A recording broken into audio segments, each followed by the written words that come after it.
Hello, hello, and hello to all of my Virgos. This is Queen Amun Ra coming to you with your midweek Wednesday reading. Virgos, let's go. Let's see what your cards have to say as we move towards Mars, going station direct on the 12th of this month. Mars is the energy planet. When you think about Mars, think about things like assertion, taking action. It's the energy planet, so you have to decide whether certain things leak your energy or whether it's an energy hack, right?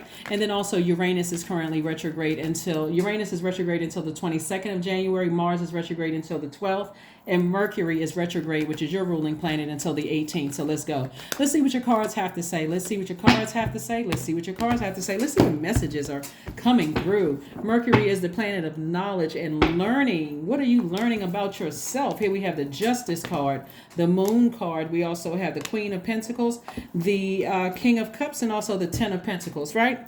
So somebody could feel like something is brewing, something from your past, some ugliness is trying to come up from the past, right? But again, we got the Justice card here, right? So the Justice card is Libra's card. We're not talking about a Libra.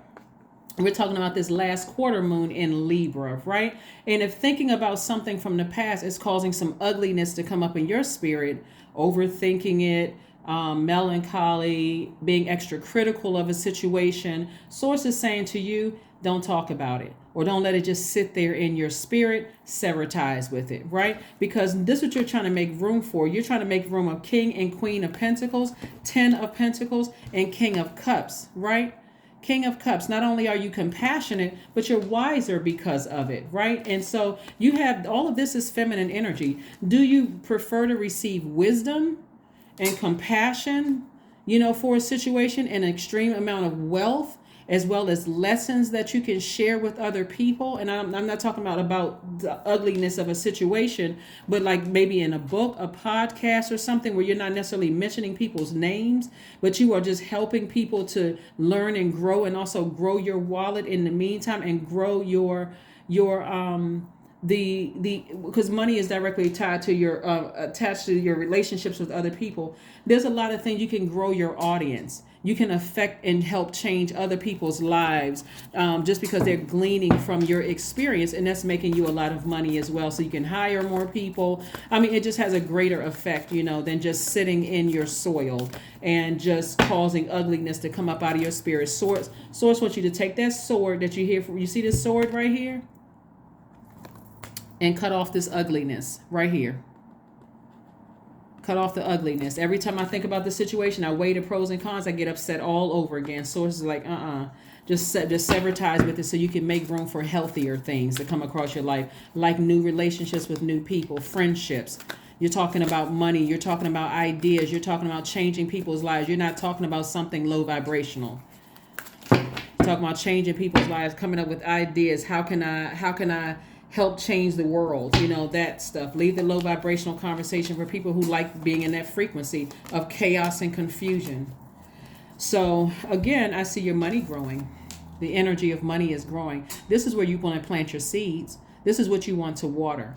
Remember, this earth is made up of over 70% water, or about 70% water, and our bodies are made up of about 70% water, right? So this is your universe. What are you putting in your water? What seeds are you planting in your earth and watering, right?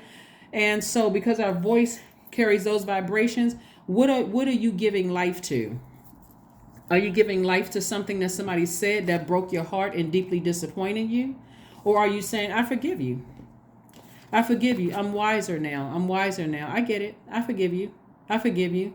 And every time that ugliness tries to rear its ugly head from what they said or did to you to cut you like a sword, I need to go into forgiveness mode. I need to toss it into a burning bowl. I need to do a cord cutting ceremony. I'm wiser because of it. I'm wiser, right? And so here we have this right here, the Moon card coming out twice.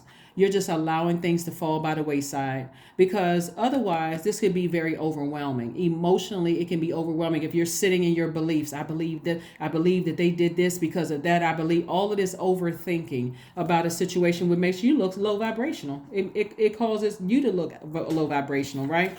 When something is over, it doesn't empower you. You're on this rebirth side, right? This is attached to Scorpio. We're not talking about any Scorpios that This is the attached to Pisces, even though the moon, Cancer is ruled by the moon, but this is attached to Pisces, the I believe sign.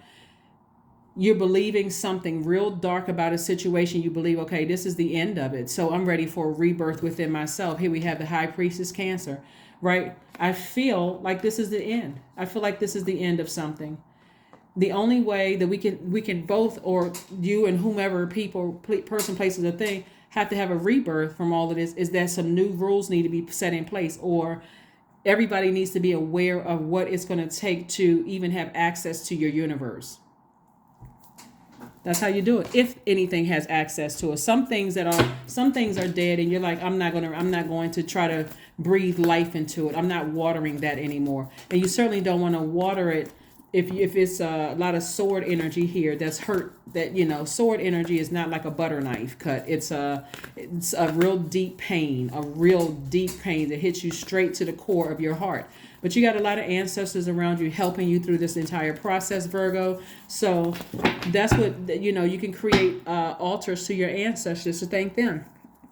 Thank you all for just covering me. Thank you for, watching over me as I sleep. Here we have the Star card, the Empress card. We also have the Five of Wands, the Hangman. We also have the Moon card again. So a lot of moon energy.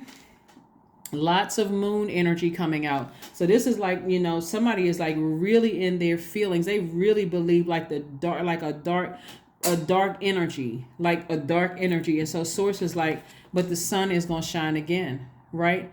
The sun is going to shine again. That star in you. This is where you're nurturing yourself. You're speaking to your highest selves, not in arrogance whatsoever. This is attached to Aquarius. Somebody may have Aquarius somewhere in their birth chart. That's why I always talk about birth charts. Pull your own birth chart. Even if you were hurt by an Aquarius, you want to see if it's in your birth chart, because one of Aquarius's ruling planets, Uranus, is retrograde. So source is saying to you, you got time to change course. You got time to liberate yourself, free yourself. One of Aquarius's ruling planets is Uranus, the planet of liberation, freedom, and change. This is where you get to liberate yourself. This is where you get a chance to change courses, take that sword and sever ties, with something, so that you can move on and ascend higher. Because this is where you're trying to get to a higher frequency. You're trying to get to a higher frequency, and somebody who died is also trying to help you. You have a guardian angel that's trying to help you, trying to come in through your dreams, letting you know it's going to be okay. So you got to figure out what is weighing you down. What is causing you to overthink a situation? Is it guilt? Is it shame? Is it embarrassment? Is it fear? What is it, right? And we have the Empress card. So the Empress card is speaking to a lot of things. It's speaking to maternal energy, feminine energy, right? So feminine energy is very receptive, but it can also be chaotic and confusing. We're not talking about a man or a woman. We're talking about divine feminine energy can be chaotic and confusing. But it can also be a beautiful thing when you know exactly what nurtures your spirit and what doesn't nurture your spirit, right? So in your analyzing of situations and taking the time to this is attached to Neptune. Neptune is Pisces ruling planet, one of Pisces ruling planet. Taking the time to go through your rebirth, recognizing that there's expansion on the other side. I'm speaking to Jupiter because that's Pisces' other ruling planet, but starting to dream bigger, believe in yourself again, instead of feeling like I'm believing the worst of a situation. This is where you want to believe hope. I hope that I'm speaking it into existence, that things are going to be better on the other side. Just like it's better on the other side for a loved one whose physical body was laid to rest, and they're on the other side. So you can rest assured, you may have a loved one that's coming through your dreams, letting you know everything is going to be better for you on the other side. All you have to do is believe in source that resides inside of you. Everything is going to be better on the other side. That's what source is trying to tell you, right? So be patient with the entire process. Yeah, be patient. Somebody is really going through their own personal hell. Somebody is really going through their own personal hell, right? They're going through their own personal hell. So, but you don't have to join them in hell, in their own personal hell. Somebody is going through their own rebirth, their own awakening. And for them, it could be chaotic and confusing, but it doesn't have to be chaotic and confusing in your universe. Hopefully that makes sense to somebody. An awakening can be chaotic and confusing. And let me bring it like real world. So let's say, for instance, a person is struggling between, going to church and listening to tarot. That can maybe be it can sort of be a lighthearted example.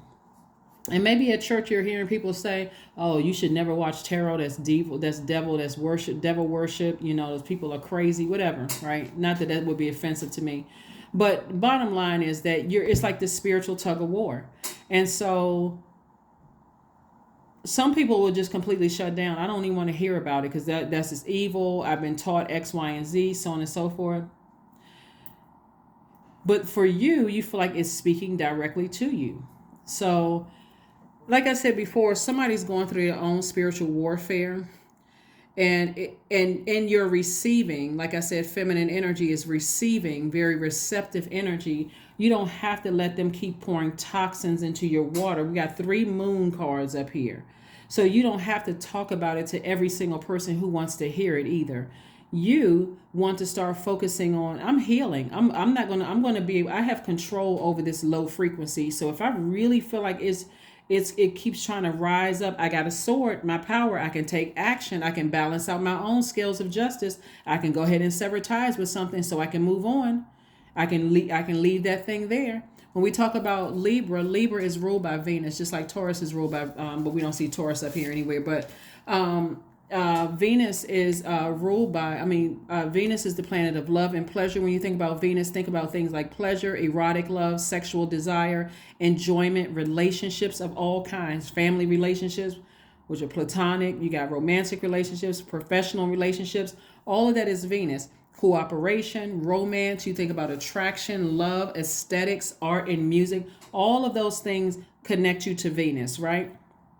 Feminine energy, right? So this is saying to you, you have to take action. You have to initiate change to ascend higher from a situation, so you're not having those deep, dark thoughts about something, person, place, or thing. You're not having those deep, dark thoughts because you're blocking your own money. You're causing a traffic jam in your own system by having deep, dark thoughts about something. So don't let your past hold you back. Don't let your past hold you back. That's what that card says. Don't let your past hold you back. It says South Node. Somebody may want to figure out what they go to pull your birth chart, find out what your South Node is. Read up on that. Don't let your past hold you back, pull you down. In other words, pull you down to a dark space. This is what you can do, abundance planning. Sit down and start your abundance planning. Part of your abundance planning should include having healthy relationships with other human beings, where you all are talking about ideas, not people. Not in a negative sense. You're talking about ideas. How can we help change the world? What energy can I send out into the universe, or what drink of water do I have in my universe that I can help improve other people's lives? Like from a humanitarian standpoint, what can I do to improve other people's lives? What seeds can I help them find within themselves so they can plant that in their universe and water those seeds? Let's see what else we have here. Let's see what your number is. Let's see what your number is, and then we're going to pull a affirmation card, and we're going to go ahead and close it out. Affirmation card, and go ahead and close it out. 88, I am wealthy. That's right. Source is trying to make somebody very, very wealthy, right? You already have a wealth of knowledge. You all are very detail-oriented. You're the I analyze sign, so you're analyzing a situation, but that's why I know it's close to somebody, because I see this heart cracked into 3 spaces, right? So it's a lot going on there. That you just got to have faith in source, that on the other side, just like a loved one who has died, they're living a great life on the other side. You're going to have to realize on the other side of this, whatever rebirth you're going through, it's going to be so much better. Here we have, you are on the cusp of a prosperous and abundant spiritual life. You will find numerous opportunities for success and achievement, all of which bring financial and material abundance into your life. That's right. You got Pisces up here, Cancer, Scorpio. You got